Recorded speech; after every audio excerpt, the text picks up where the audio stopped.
messieurs, bonsoir.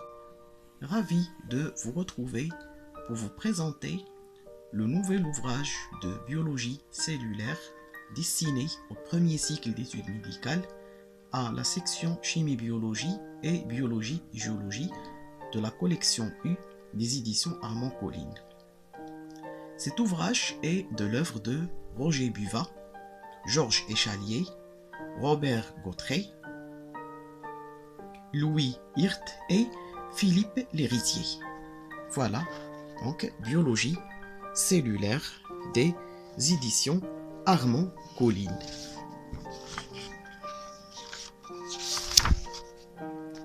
La biologie cellulaire, tome 2 de la série biologie dirigée par Roger Gautret.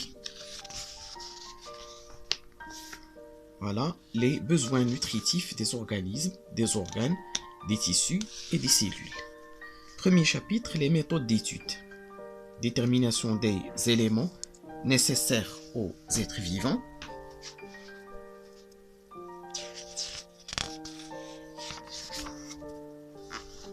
Voilà.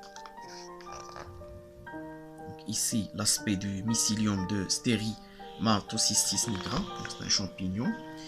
Mise en évidence du caractère indispensable d'un élément pour la Stérigmatocyste nigra. Dispositif permettant la culture d'une plante supérieure, le maïs par exemple, dans un milieu liquide de composition définie. Développement d'un tibia d'embryon de poulet cultivé in vitro. Et la culture ici des racines isolées. Voilà, des cellules de corps d'embryon de poulet cultivées in vitro. Ici, l'expérience de la réalisation d'une culture de tissu végétal. Là, les déterminations des composés nécessaires.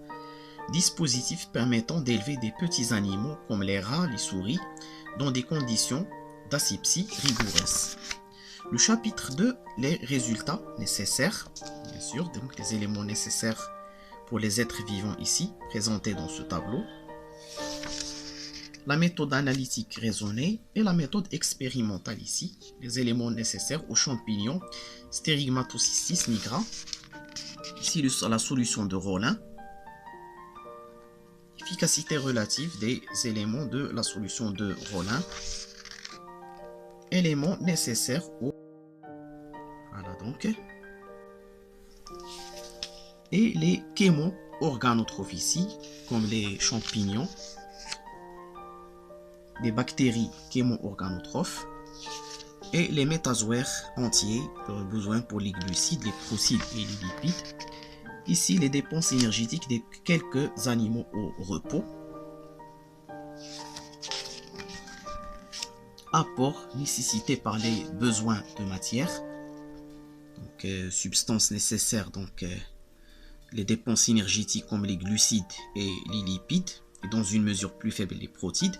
Substances couvrant les dépenses azotées, les acides gras essentiels, les vitamines, les hormones et les sels minéraux. Voilà les besoins en acides aminés de l'homme et de quelques espèces animales. Les besoins ici en lipides et en acides gras, les besoins en vitamines. Voilà les caractères principaux des vitamines. Donc ici, donc les vitamines liposolubles, la vitamine A, la vitamine D ici, la vitamine E, la vitamine K, les vitamines hydrosolubles ici, la vitamine B1, la vitamine B2, la vitamine BW ou bien l'acide antothénique, la vitamine B6, la pyridoxine, la vitamine B12, voilà, la vitamine C, la vitamine BC ou bien l'acide folique, et la vitamine H ainsi que la vitamine EP. Voilà l'effet de la déficience de la vitamine D en calcium sur le développement des os d'un jeune bovidé. Ici, les altérations de la main, donc c'est syndactylie plus ou moins prononcée chez les rats, provenant de mères soumises à une carence de vitamine B2. Voilà donc l'hématine, un facteur nécessaire à la triatoma infestane. Ici, les besoins en hormones, donc la thyroxine, c'est un hormone de croissance thyroïdienne. Effet de la thyroxine, une hormone de croissance thyroïdienne. Ici, le rapport entre les micro-organismes et le besoin nutritif des métazoaires. Micro-organismes dans un rumen de mouton. Schéma de tube digestif montrant bien sûr le rumen. Les besoins nutritifs des organes des métazoaires. Ici, les bactéries symbiotiques de la blatte. Les besoins nutritifs des tissus animaux, les acides aminés indispensables et les acides aminés indifférents, ainsi que les acides aminés nocifs. Voilà les besoins nutritifs des protozoaires. Et ici, la culture des cellules animales isolées. Sixième partie, donc les échanges cellulaires, l'osmose et les membranes hémiperméables. Ici, un modèle simple d'osmomètre. Les membranes sélectivement perméables, voilà l'osmomètre de Dutrochet. Les notions de pression osmotique des substances non électrolytiques et la pression osmotique des électrolytes. L'osmose et les échanges d'eau au niveau des cellules. Voilà. Les échanges des substances dissoutes. Méthode d'étude, les changements de volume. La méthode hémolytique, les analyses chimiques, ainsi que la méthode des éléments radioactifs. Perméabilité des cellules aux substances dissoutes, les divers aspects de la pénétration des ions dans la cellule, perméabilité sélective, le phénomène de Donan, les phénomènes électriques de surface, structure de la membrane cytoplasmique, les échanges actifs, les exemples, les sources d'énergie utilisées dans les échanges actifs, les pompes de sodium Na+, K+, pompes Ca+, G2+, les transferts actifs et la notion de transporteur, la pinocytose, le métabolisme, 6e partie, caractères généraux, constitution des enzymes, structure, les coenzymes transférant l'hydrogène, les nucléotides, nicotinamides, nucléotides, les groupes transporteurs bien sûr des groupements, coenzyme A, la biotine, phosphate de pyridoxal, mode de liaison entre la coenzyme et la coenzyme, catalyse enzymatique, les enzymes catalyseurs biologiques, spécificité de la catalyse enzymatique, réversibilité de l'action enzymatique, cinétique de l'action enzymatique. Ici donc l'influence de la concentration en enzyme, l'influence de la concentration en substrat. Voilà donc la cinétique de Michaelis-Menton, ou bien de Henri Michaelis.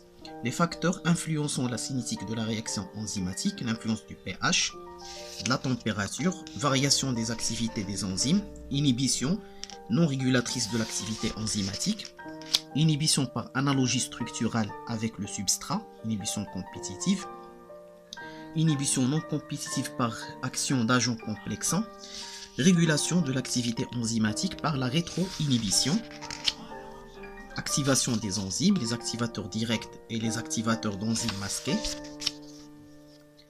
arrangement des liaisons disulfure dans la chymotrypsinogène, activité enzymatique et structure des protéines, surface active et mécanisme de la réaction enzymatique, localisation des enzymes dans la cellule, donc dans les mitochondries, dans les plastes, dans les lysosomes, dans le réticulum endoplasmique, dans la membrane cellulaire, dans le noyau, dans le système ergastoplasmique.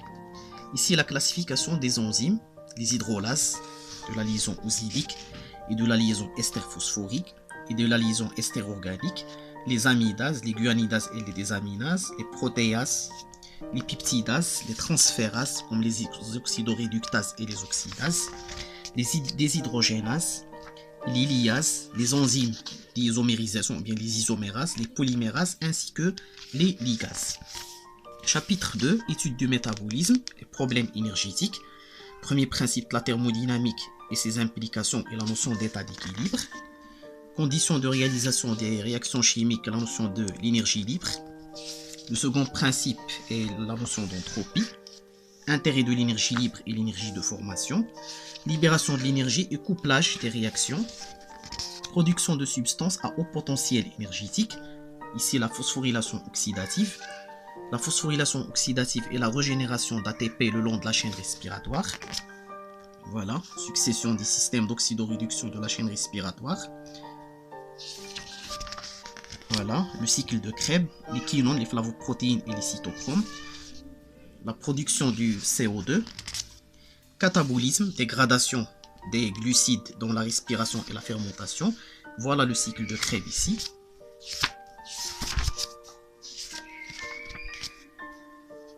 Respiration, la chaîne respiratoire. Évaluation du potentiel d'oxydoréduction. L'électrode d'hydrogène telle qu'elle est utilisée pour déterminer le potentiel d'une électrode ici, donc l'électrode de calomel. Mesure de l'intensité respiratoire des cellules pour la respiration anaérobie, pour la fermentation. Voilà le micro-respiromètre ou le manomètre de Warburg. Otto Warburg, c'est un prix Nobel de médecine en 1931. L'étude ici de la fermentation alcoolique, la fermentation lactique, propionique et formique. La dégradation ici des protides, la dégradation des acides aminés, la désamination oxydative, la transamination, la désamination non oxydative. Ici le destin de l'ammoniac, voilà. La dégradation des lipides, oxydation, la bêta-oxydation bien sûr, le cycle tricarboxylique, les triglycérides, l'hélice de Linén, et ici l'anabolisme, la photosynthèse, la physiologie de la photosynthèse, donc ici la mise en évidence du phénomène pour l'héliodée, les échanges gazeux au cours de la photosynthèse, photosynthèse et respiration, mécanisme d'absorption chez les végétaux aquatiques et aériens du CO2, influence de l'intensité lumineuse et de la concentration en gaz carbonique, les expériences de Blackman pour la chlorelle, voilà. Influence de la nature des radiations lumineuses, la méthode des écrans colorés, les expériences de Timir-Yazef et les expériences d'Engelmann, influence de la température, courbe assimilation lumière à température différente chez la chlorelle, action des facteurs secondaires sur la photosynthèse, action du pH, l'âge, l'eau, le rôle de l'oxygène, influence de la nutrition animale, l'appareil photosynthétique, ici donc, séparation des différentes pigments chlorophylliennes par la chromatographie, l'expérience de Tzvet, la chlorophylle A et la chlorophylle B. Voilà les molécules de chlorophylle. La bactériochlorophylle ici. Spectre d'absorption des chlorophylles. Propriétés physico-chimiques des chlorophylles. Pigments photosynthétiques et fluorescence. Mécanisme du processus photosynthétique, les deux phases de la photosynthèse. Les réactions lumineuses de la photosynthèse. Preuve de l'existence de deux photoréactions. Problème du rendement de la photosynthèse. Effet d'exaltation de la photosynthèse. Caractère des deux photosystèmes mis en évidence. Photosystème 1. Photosystème 2 et le dégagement d'oxygène. Chloroplaste et photoréaction. La photophosphorylation. La phosphorylation cyclique. Ici. Phosphorylation bactérienne. La fixation de l'énergie chez les bactéries photosynthétiques, notamment les athiorhodobactéries et les thiorodobactéries qui peuvent utiliser le sulfure d'hydrogène au lieu de l'eau. Voilà donc le dégagement d'oxygène cas des plantes chlorophylliennes et le dégagement de l'eau et du soufre cas des bactéries. Voilà les chimiosynthèses. Ici, la biogénèse des glucides, des sucres simples, chez les êtres photosynthétiques et chez les hétérotropes. Formation de glucose 6-phosphate. Voilà. Les exoses uridines diphosphate et la formation d'esters phosphoriques. La formation des disaccharides ici, à partir de glucose 6-phosphate et le fructose. La formation des glucanes et la synthèse des chaînes glycosyliques. Voilà, la synthèse des chaînes branchées, comme la glycogène et l'amylopectine. Ici, la biosynthèse des protéines, biosynthèse des acides aminés, les phénomènes de transamination. Voilà.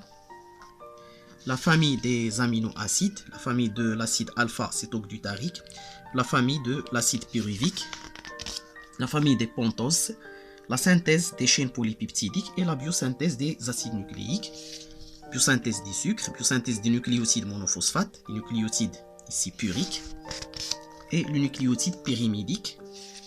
Les ribos et les désoxyribonucléosides précurseurs des acides nucléiques. Synthèse enzymatique des polyribonucléotides. Synthèse enzymatique des polydésoxyribonucléotides. Synthèse de l'ADN-SC ici, telle qu'elle est observée par l'ultracentrifugation du chlorure dans le chlorure de césium. Biosynthèse de l'ADN in vitro. Formation des protéines, l'intervention des ARN et sites de protéosynthèse. Ici l'acétabularia méditerranea. La transcription de l'information. Le code génétique et la composition du système de Nirenberg. Activation des aminoacides. Structure et propriétés des ARN de transfert. Propriétés réceptrices des ARN de transfert. L'activité transférante. Schéma général du transfert d'un acide aminé sur l'ARN messager. Le ribosome et l'ARN messager. Formation d'une chaîne polypeptidique. Initiation, l'élongation et la terminaison. Élongation d'une chaîne polypeptidique selon Lippmann. Cycle des ribosomes au cours de la protéosynthèse. Le code génétique, preuve de l'existence du code. Séquence nucléosidique des codons de l'Escherichia coli. Changement au niveau. Et les mutations faux sens. C'est les positions des aminoacides pour les différents types d'hémoglobine. Lecture erronée d'un message correct au cours de la transcription ou bien au cours de la traduction. Ici, la partie donc traitant les virus donc historiques. Caractères généraux des virus, définition des virus, les divers types de virions, les virus asymétrie et liquidales, voilà, les virus asymétrie cubiques et les virus binaires. Ici le bactériophage T, virus de la mosaïque du tabac en microscopie électronique,